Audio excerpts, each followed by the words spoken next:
In the template, we've created a budget input sheet that contains a profit and loss statement with some common revenue and cost items.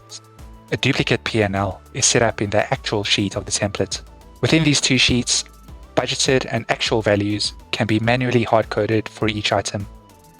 Below this, we have restated our P&L and we aggregate our figure to a specific time of year. This is done simply by keeping the October values constant and summing forward, giving us a year-to-date amount.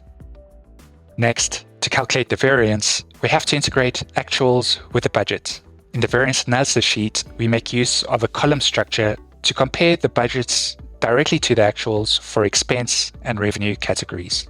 It's not the intention to go through every formula that this template uses, but let's touch on one of the heavy-duty ones that we use to import data from one sheet to another.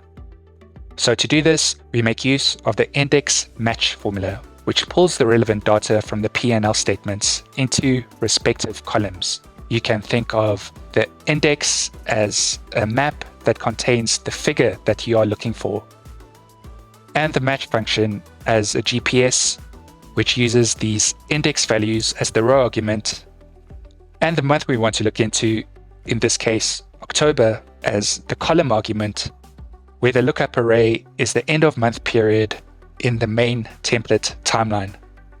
With the aid of index match, we are able to juxtapose the values of budgets and actuals in a vertical layout, which makes the variance calculations straightforward to carry out, as we have done here.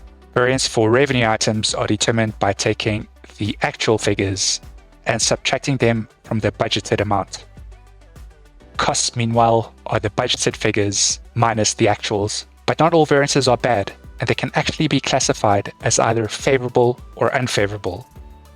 If your actual sales fell short of the budgeted amount, or your cost was under budgeted, the actual variance amount would be negative and considered unfavorable. If actual sales exceeded those planned, or expenses were below the budget, the variance would be positive or favorable.